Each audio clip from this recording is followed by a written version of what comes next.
We are back with our guest for today, Faizun Kamal. Faizun is an award-winning franchise coach, nationally renowned public speaker, and best-selling author.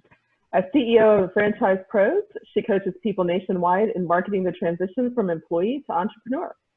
Her best-selling book, The Right Franchise for You, Escape the 9-to-5, Generate Wealth, and Live Life on Your Terms, is the guide that thousands of clients have used to find their perfect fit in franchising. Welcome to the show, Faizun.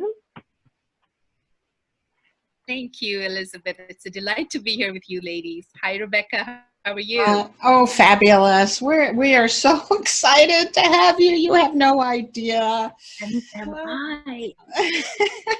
So, it's interesting. The whole show is dedicated to franchising, and specifically women in franchising, and which is why I'm so curious about your journey into the world of franchising. Can you share with us a little bit about that journey?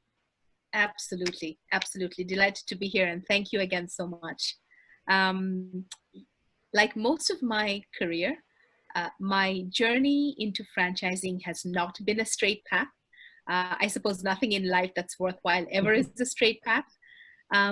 Really, I would say, Rebecca, my journey into this world began about 5 years ago. I was in the corporate world.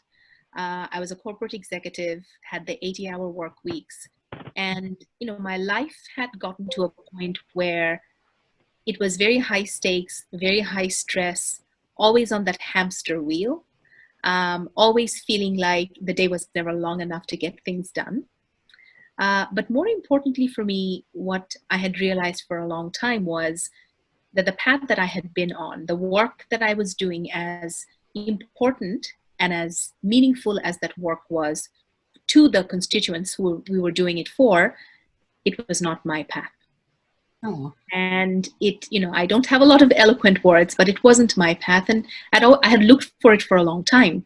And so in 2015, the company that I was with, they had been having wave after wave of layoffs. And in that particular layoff, my position got eliminated. I tell you, it was one of those situations where it wasn't a blessing in disguise. It was a straight up blessing, truly. Mm-hmm.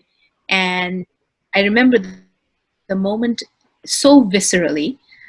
It was as though the big boulder that had been on my chest for about 8 years, that's how long I was in corporate America, somebody had finally lifted that boulder off and said, Faizun, you can breathe now. And so I left my life as an employee behind. One thing led to another, but I very quickly came to the realization that I needed to stop looking for happiness where I had lost it. I had thought about going back into the corporate world, and until it hit me like a ton of bricks, and I said, what are you doing? That is no longer, you knew that was not your path. What are you going to do now? And so the one thing led to another. That led me into the world of franchises. And, Elizabeth, you kind of read the tagline to my book. And the tagline is, escape the 9-to-5, generate wealth, and live life on your terms. Those were the three key things that I was looking for in my life with my family. And I had never found it in all the different things that I had done over the years. And finally, after finding this world of franchises that I knew nothing about, I was really floored. Like so many, we are on a podcast that's so aptly named The Franchise Woman.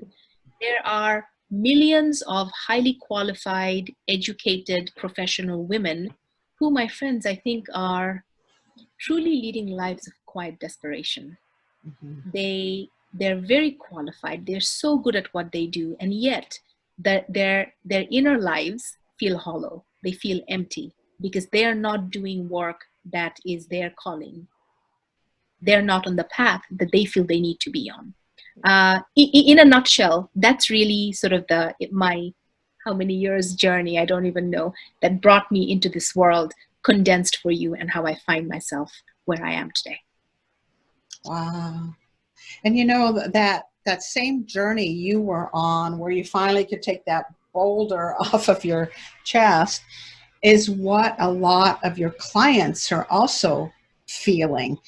is this really my calling? Is this really my passion? Is this really my purpose?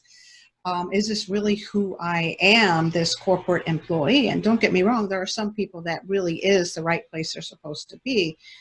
But the type of people you're working with are people with similar journeys as you, asking the same questions. Who am I? What do I want to become? Where am I going? What's important to me? Beautiful Absolutely. thing. Absolutely. And, you know, it is particularly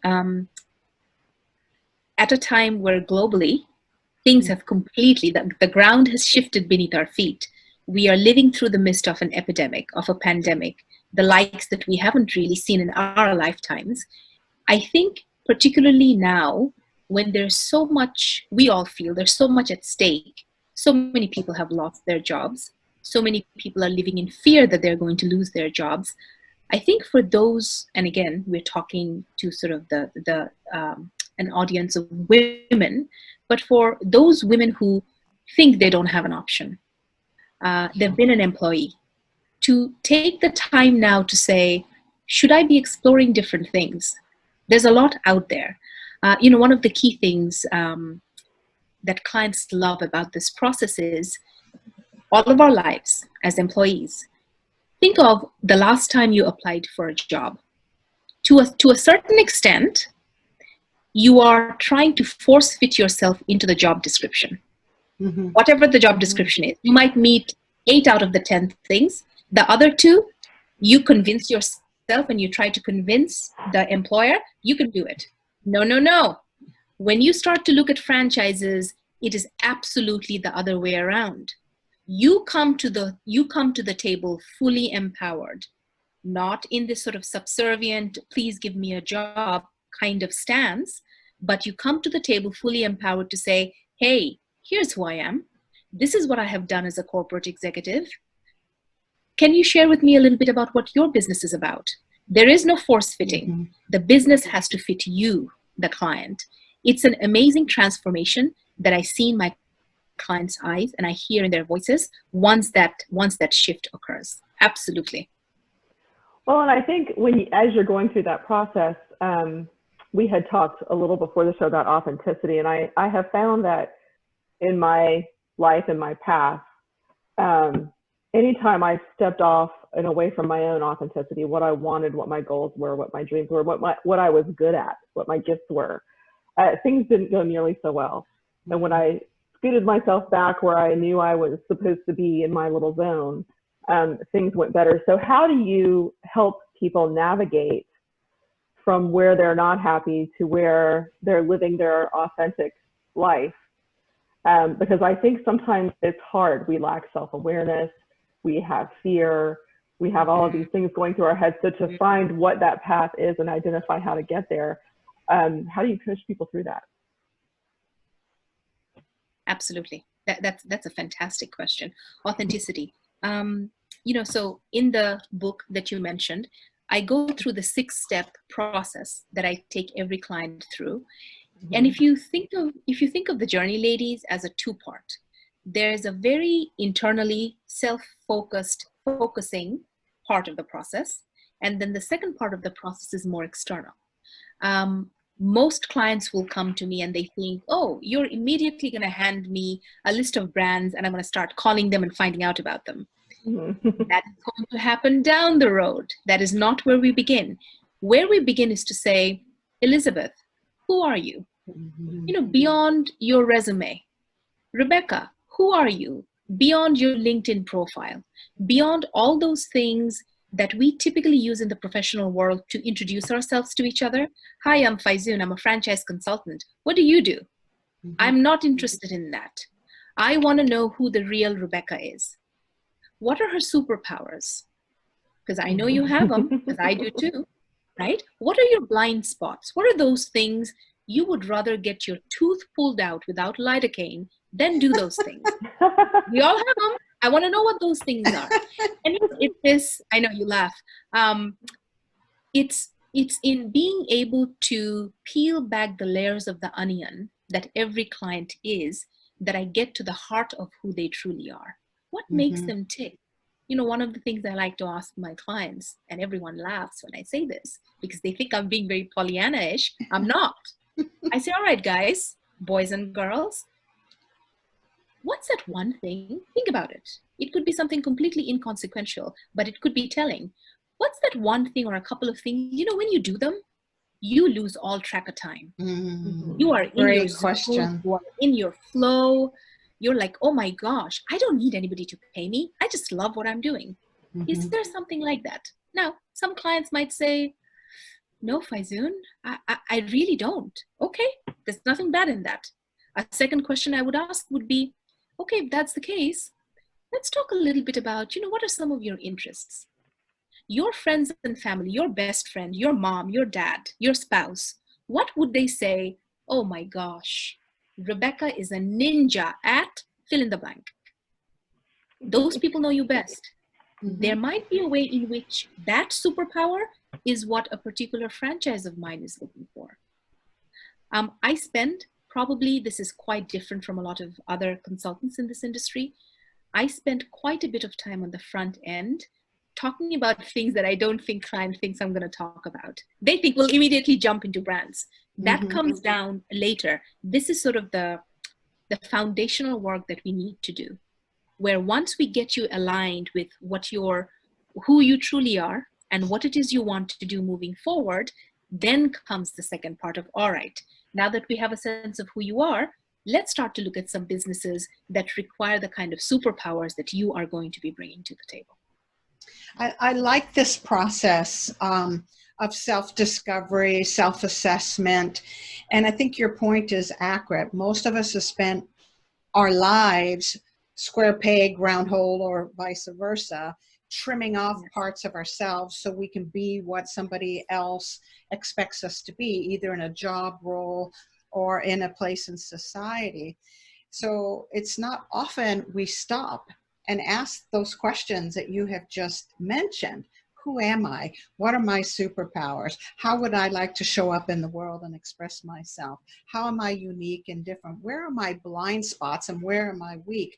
It's not often we ask that. We're always trying to measure up to somebody else's standard. So, but without it, this process is it's not complete. You have to start there before you can even consider what businesses might be a beautiful fit for that prospective franchisee to fully express who they are. So I guess my question is, do you ever get pushback from your prospective franchisee that says, oh, you're getting too personal, or I haven't really thought about that? I mean, do you ever get pushback? And if so, how do you address that? Because it is a self-discovery process. It's vulnerable, right? It's a place of vulnerability. It's interesting. I think I have never had direct pushback to say, whoa, what are you doing? I have had pushback in other ways. So, and what I found is clients who are uncomfortable doing that self-discovery typically end up falling out of the process. They will choose to take themselves out. It's too uncomfortable. It is too personal. Why are you wasting my time? I came to you, you're going to give me a business, I'm going to buy the business, boom, bam, boom, I'm done. Why are you asking me all these other sorts of, touchy-feely things that I don't want to talk about? Which, by the way, is completely okay. We live in a free country. But if you come to me and you want to work with me as your coach, this is a very definite process that I will take you through. And I know it works because I have placed dozens and dozens and dozens of people into franchises who are happy franchisees right now. So yeah, I think, again, it depends on the individual. I think certainly one of the things, Rebecca, that I do get is a little bit of a, whoa, I can't remember the last time somebody asked me this. Or even cared. Yeah. Whoa, this is really not what I thought I was signing up for. Okay, give me a moment. And then, they wrap that around their heads and then we begin the process. But I mean, for the most part, again, the people that I work with, I love my clients. By the time they get through to the end of the process, every client that I have ever placed in a business, ladies, they're friends of mine now. Oh, yeah. They text me, they email me, I keep in touch. Hey, what's going on? What's happening? Because I think, for lack of a better word, this process is one that gets very intimate. Yes, it does. If you truly want this to work, it has to get intimate. It is so not transactional. Of course, it's transactional. You're buying a business, but the relationship that I develop with my clients is the opposite of transactional. It's very much a partnership where I say, look, if you've come to me, I will take your hand, I will hold your hand, and we will walk through this valley together, and I will bring you out at the other end. But it's a very specific way in which I do. And again, it's one of those things, right? What's the saying? The teacher appears when the student is ready. Is ready. For those people who bawl, who say, oh my gosh, what the heck just happened? I say, you're right. This is probably not what you expected. But this is an essential part of discovering who you are so that you can discover the business that's right for you. But if this is something that you don't think is the right cup of tea for you, by all means, and I wish them well, and off they go. Yeah. I think it's so interesting to me when I was doing a lot more marketing and trying to help people with their branding and messaging and websites and that kind of thing. I always was amazed at how few people knew who they were and could articulate what their business was in a sentence or two, or a few words even. And we took them through a similar process with a different goal. But the idea that so many adult business people have not taken the time to think, who am I? What do I want? Why do I want to do what I want to do? The why is always such the important question. What drives you? So I was wondering, have you had someone who just had a revelatory experience where they thought, oh, I didn't know this is who I was, but it is, and really dove right in and went with your process? Do you have someone that comes to mind? Because I think that's such a fascinating problem when people buy in. Absolutely. In fact, he just texted me while I was in the waiting room waiting for you ladies. Oh, how fun. Absolutely. So I'll give you a fake name, Darren. So Darren came to me when I was leading a franchise workshop locally. So he's in service, he's in the military, and he attended a workshop for soldiers who are in transition. And the moment I met him, you know how some people, they just light you up with their energy? He was like that. And he basically, long story short, he said, Faizun, I have looked for a business for a long time. I guess maybe I was waiting for you. I just didn't know who I would go to. I didn't know where I would begin. So we had a fantastic conversation. Now, he had some medical injuries that he was in the process of getting addressed. So I said, all right, well, let's put this on the back burner. Let's make sure that you are fully healthy and where you need to be before we even begin this process. So this is, I'm talking probably a year ago. So we stayed in touch. He stayed in touch, kept me updated with what happened. And then fast forward, I introduced him to a brand. And I said, listen, I have a sense of who you are now. I really think this may be your perfect fit. He began the due diligence process. The second call, maybe it was the second call he had with the brand.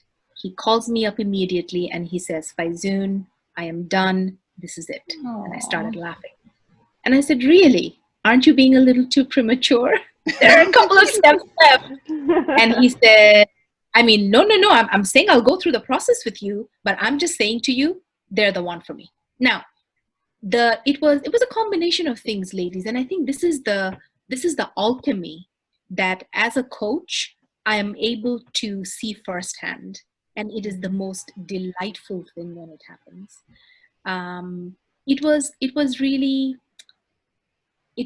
a meeting point for who he was, his personality, his strengths, what he brought to the table. He's very analytical. He likes to analyze things, but he also has a very nice balance of the qualitative skills. Very interpersonal, very communicative.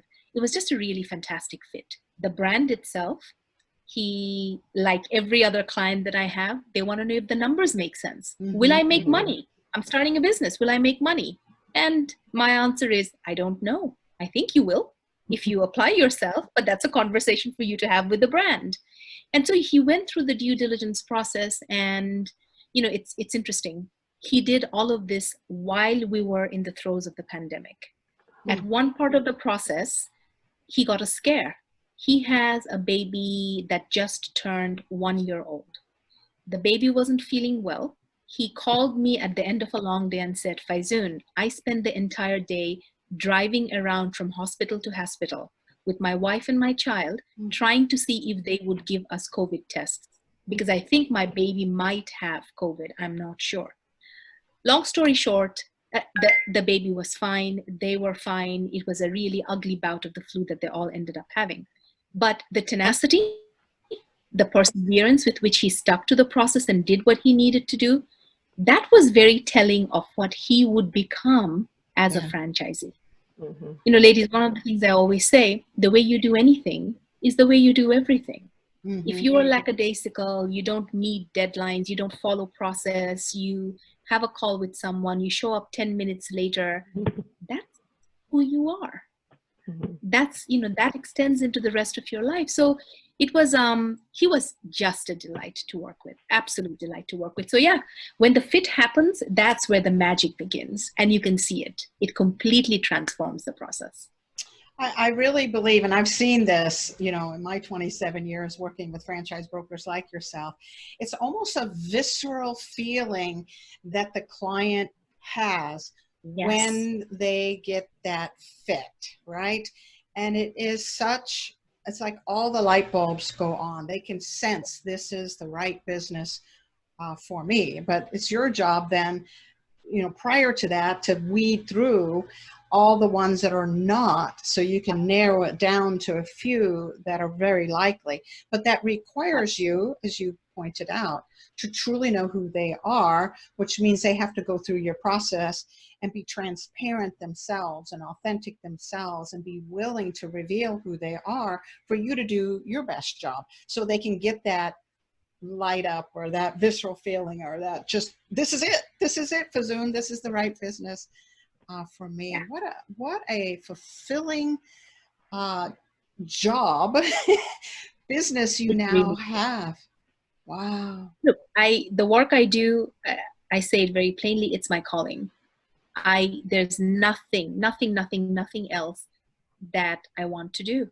This is it for me. So, just like I ask my clients the question, I jump out of bed every morning, my friends. There is no alarm clock. I jump out of bed because I'm excited to begin my day, because my day is full of things that I want to do. Not because my boss told me. I don't have meetings, endless meetings that result in nothing with colleagues that I don't much care for. It's none of that. My day is filled with things that I want to do. And again, for clients, that's really what I'm trying to replicate. Let's get you into a business where you jump out of bed every morning. You can't wait to begin your day. Yeah. Bedhead and all. I'm jumping out. which brings us full circle, Faizun.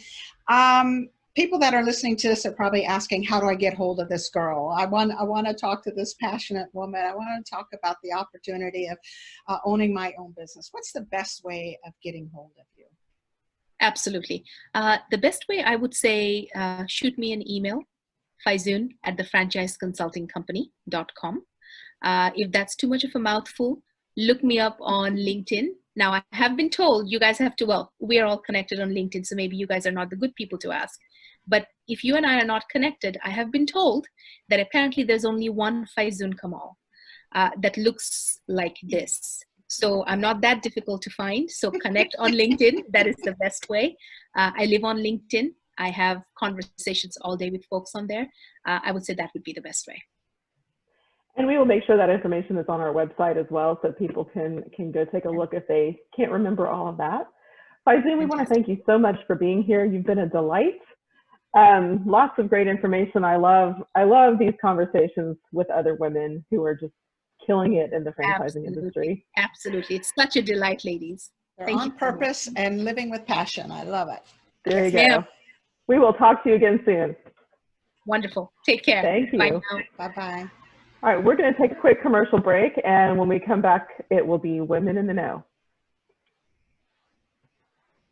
Franchise Woman is a bi-monthly digital magazine that empowers women as they navigate the franchising industry by providing relevant news, tools, advice, and inspiration.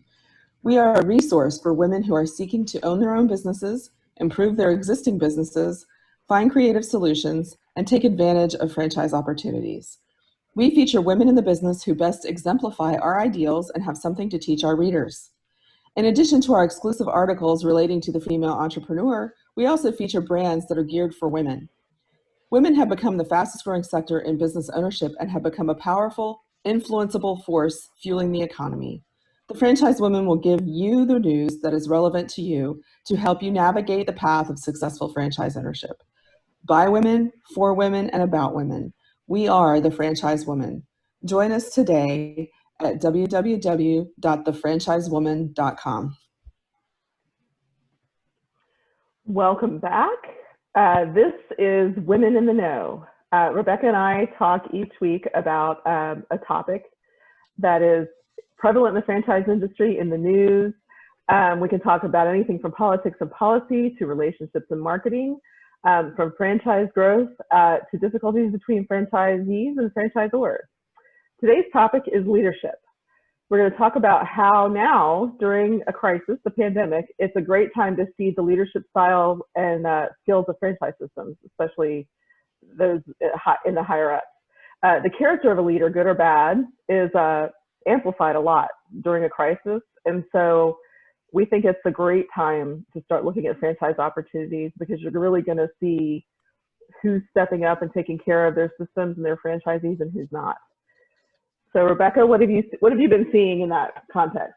I think you just said a mouthful there, Elizabeth, that we really do get to experience someone's leadership style when we are in a crisis. It's easy to lead any kind of business, including a franchise business, when everything is smooth sailing. There's no financial issues, there's no pandemic, there's no legal issues, there's no issues at all. That's easy to lead a troop a particular direction. But when you have a crisis like what we've been dealing with, you see the true leadership, and it's also going to have us highlight certain attributes that a leader might have. It's interesting. I've been in this industry, in this space for 27 years, and it's been fun watching franchisors step up to the challenge.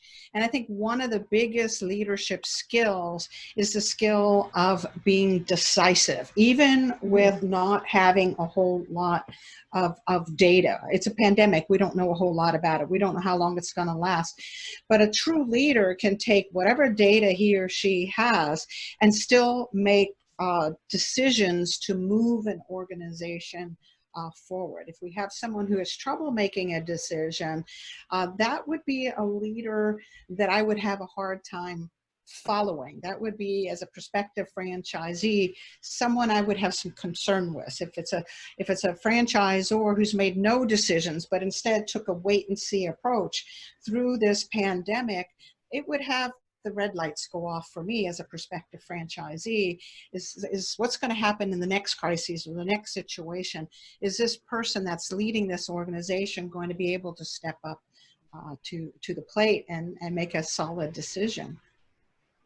I agree, and I think in the times that we've been talking to people, both of us on this podcast and on the pillars of franchising and through our individual businesses, we've seen some leaders really stepping up and making strong choices. When we talked to our first token man, Richard Lavelle, last week, he talked a lot about the things that they've been doing. They've had constant communication. They've had constant Zoom meetings with all of their franchisees.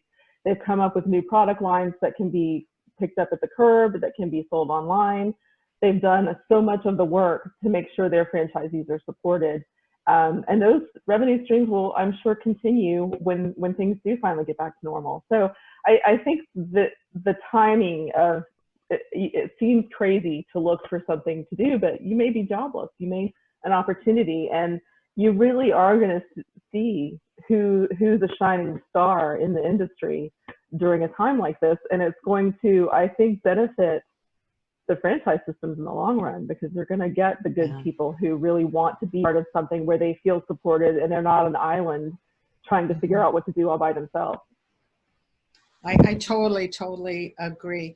It's interesting because crises frequently creates fear. It's the fear of the unknown, and fear psychologically, neurologically, physiologically causes us either to fight or to flee, or in some cases to freeze, right?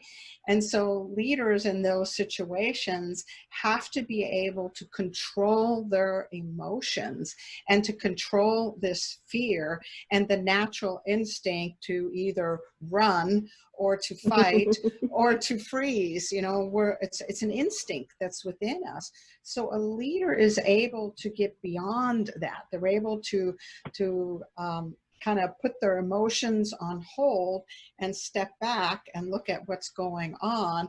Yes, they may be angry. Yes, they may be fearful. Yes, they may want to stick their head in the sand, but instead they step back and they go, okay, here's the situation.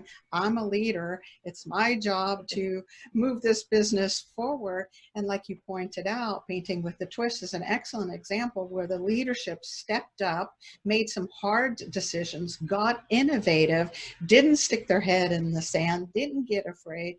Instead, they took action to adapt, which is, by the way, a skill that leaders tend to have in high quantities. Adaptabilities.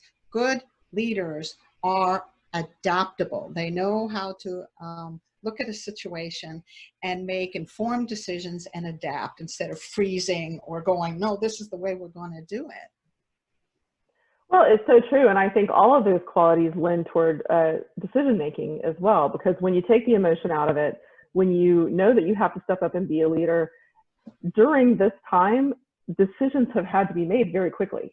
Mm-hmm. You know, the longer you sit on your hands and wonder what's going to happen next and what to do, you've lost so much money that you're going to start losing your people, and people are going to start, you know, it goes down the line. So being able to quickly act, you know, a lot of them have been helping people with their, you know, stimulus relief packages. They've been helping them negotiate lease abatements and things like that. So I thought that decisive nature of a leader too,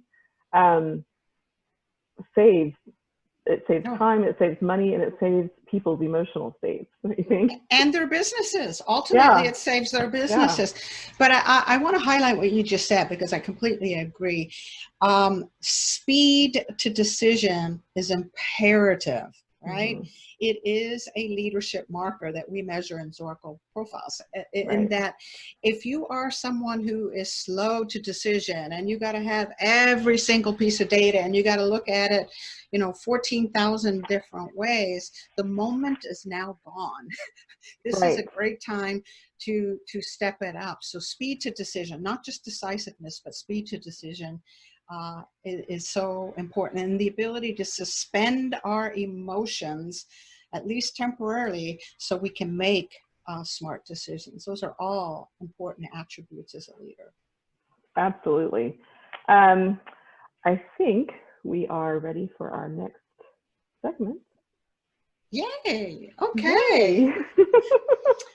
All these segments are so much fun. So, all right, so we're going to go to Ask Beck and Liz. So welcome to Ask Beck and Liz, where no topic is off limits. We want to answer your questions about business, about life, and everything in between. But be careful what kind of questions you ask us, because we're always going to be authentic and real. And again, to the point, no topic is off limits. So today's question, Elizabeth, has to do with truth. Why is truth so important? I'll throw that to you. That's a tough one. Well, it's such a broad question, and I think it's going to lead to other questions throughout the next few weeks. But I think if I had to give a singular sentence, it would be because truth is trust. Wow. And without trust, what do you have? It's in any relationship in your life. It's a business relationship. It's a personal relationship. It's a parent-child relationship. It's a spousal relationship. It's employee-employer, franchisee-franchisor, customers. You know, if you can't trust all of those people, things are going to fall apart around you pretty quickly, don't you think? No doubt. I like how you put it in a single sentence: truth equals trust. You know, it's interesting. I'm particularly sensitive to folks that puff up or skirt the issues or blatantly lie. And it may look like a white lie to them, or a self-protective lie, or protecting someone else on truth. But it tells me a lot about their character, and it tells me a lot about if I can trust them, especially if the lie is a stupid little one. I know that sounds weird. It's like, if you're going to lie about a stupid little something, then what's going to happen when you're under a lot of pressure, and lying might get you out of that situation? You know, if I can't trust you with a little thing, then I certainly would doubt that I could trust you with something bigger. Which brings up the whole question: why, if there's so many benefits to truth and speaking the truth, even when you kind of screw up and you have to own up to it, why would someone choose to create untruth, or to then affect trust? Why would someone even do that? You know, that's a hard one for me to answer, because I value truth so much as you do, and I think so many of us do. And I think that so many times people just don't want to face reality. The reality that they're in, that they've done something wrong, the reality that they're not capable of doing something they said they could. It feels like a failure, and you don't want to admit it, instead of asking for help. I think you just hit on something. Yeah. I remember asking years ago, there was someone I was working with, and goes back probably 30 years, and he was a pathological liar, just a pathological liar. And it was about stuff that really didn't matter. The truth would have been so much easier. And my father, as you know, used to be a missionary and a pastor. And I wanted to know, from a spiritual perspective, why somebody would lie when there was no benefit to lying. It didn't prevent someone's feelings from getting hurt, didn't have him get away with something. And my father said something that has always stuck with me. And he said, at the core of lying is always a feeling of inadequacy. And that inadequacy is something that they're covering with puffing up or just, you know, things that aren't true, to cover up what's really inside, which is, I'm not enough, I'm not adequate. And in our society, we foster that. We're always expecting people to measure up to certain things that maybe they're not capable of. And unconditional love and unconditional acceptance is not what our society is made of. It's true. And we don't allow ourselves mistakes or failures. And you know, when that's what's put out into the world, everybody talks about your little fake Facebook life or Instagram life. It's all beautiful and perfect and wonderful. And when our industry sees that, when our children see that and think that's what we're all aspiring to, it's such a false sense of reality. And understanding, I mean, I think if we all just said, I'm sorry, or I screwed up, you know, what can I do to fix it? And then the person receiving that allowed that to happen.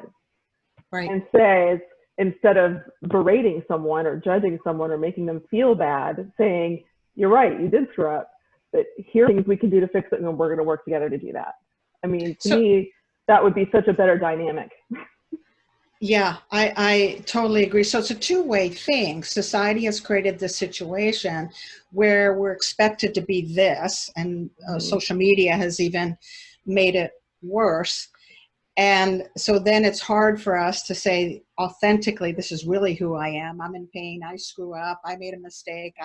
Whatever. It's hard to say those things for fear that we're not going to be approved of, accepted, or even in some cases forgiven, right? So it's a two-way street for us to hold a space for people that it's okay to screw up. It's okay to make mistakes. I'm going to forgive you. I'm going to love you. I'm going to accept you. I might hold you accountable, right? But Right. I am going to do that. And at the same time, being willing to say, I am enough. I'm not perfect. I don't have it all together yet, but I'm enough as I am. So I don't have to pretend to be anything but that. I think that's an excellent point. And I think that people appreciate that. They appreciate that kind of authenticity and that kind of ability to admit wrong. And I'll never forget, my son's 17 now, so it's been 15 years.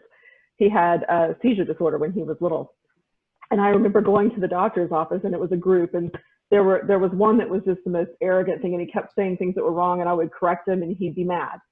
He'd be like, well, I'm going to give him this decongestant. I'm like, he's not allowed to have a decongestant because that triggers seizures. And he'd be like, huh, and just gruff. And then one time I went in, and this man was a little bit older and a little bit more refined and mature. And he asked me something, and I said, well, I don't actually know the answer to that. And he said, well, I don't either, but I'm going to look it up. And the next time you come in, we're going to discuss it. And I have never appreciated a doctor more who says, I don't know, but I'm going to find out. And it wasn't something we needed to know that second. But he was willing to admit that he didn't know something, which I find quite unusual in doctors. You know, they always want to come off like they got all the answers. And so I will never forget that. And the more people are willing to do that, I think you remember that. You remember that, and you appreciate the humility. And you trust him more. You trust him because he said, I don't know. Or you trust the person that says, I screwed up. Can you forgive me? Mm-hmm. Or I probably said that in a way that was hurtful. Can I take it back? Or whatever it is. We trust those people that are authentic, that are real, that are fallible, that don't know everything. So you're right. This doctor you're going to trust. But this was a doctor, in my opinion, that was okay with being enough without having all the answers. He didn't have that chip on his shoulder, that pride, that ego that says, oh my gosh, I'm supposed to know everything, so I'm going to spew something off. So he had his ego in check, and which allowed him to learn, and which allowed you to have greater trust in him.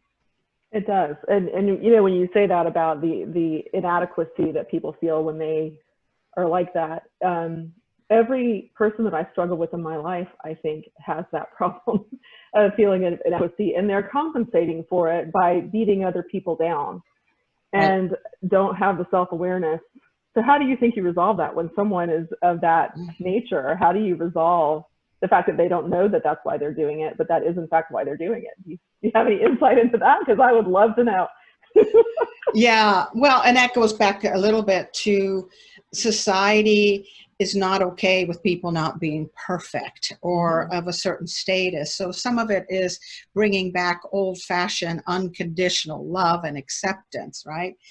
But anytime we see exaggerations puffing up, and that can be in the form of untruths, there's usually a pride component, and pride is covering up my fear of not being lovable, not being adequate, being insufficient in some way. So the solution is always the same, which is to accept them where they are, that it's okay not to know, it's okay to mess up, it's okay, I'm going to love you anyway, but I'm not going to work with someone who's going to lie to me. I'm going to still be your friend, I'm still going to care about you. So it's creating a space of acceptance, but at the same time, accountability. I had an employee 3 years ago that I hired, young guy, and I gave him a lot of latitude because he was young and he was just still learning. And he constantly was messing up, which I expected in a young person in one of his first jobs. But then he would lie and he would give me misinformation, which would have me then go to clients unprepared. And that was really kind of messing things up. So I'd sit him down time after time. Listen, I care about you. I'm here to help develop you as your employer. I want you to have a successful career. Mm-hmm. But you've got to be honest with me. If you don't know how to do something, I can't help you. If you tell me you can do something or that you have done something and you haven't, then I can't help you, right? So it's okay to be weak. It's okay to be small. It's okay to screw up, but it's not okay to lie, because now I can't trust you and my clients can't trust you, and that ends our relationship. So I think it's just being honest and having those conversations, and making someone know it's safe to tell you the truth. Right. Well, and I think most of the time it probably is. People are just so worried about it. And I liked what you said about meeting people where they are. You know, when you're young and you're inexperienced, people don't have that expectation of you, but you might have it of yourself. And I had this very conversation with my daughter when she was finding out that she was going to work at the Washington Post, her first reporting job, and she was having a crisis of confidence. And she did it over the summer. I said, you did it. You did a great job. They wouldn't have invited you back if you hadn't done a good job. But what you need to understand is that you get to ask for help. They don't expect you to walk in the door as a 22-year-old newbie and know it all. They're collaborative. They have at all levels of experience, and you get to ask all of those people and learn from them. And so be confident in what you don't know. You know, and I think if we could all adopt that, then you're not afraid to ask the question if you are. We're not perfect yet. We haven't transcended, right? Exactly. And it applies to every age and stage of life. I'm doing a lot of new things right now. I mean, this podcast is new for us. So there are a lot of things I'm sure we are going to figure out as we go and screw up along the way. Indeed, which wraps up this segment of our podcast. So it's time, Elizabeth, for us to sign off. Thank you, everyone, for joining us today, where passion and purpose collide, profits are made, and relationships are forged. This is Beck and Liz signing off and wishing you another purpose-filled and profitable week.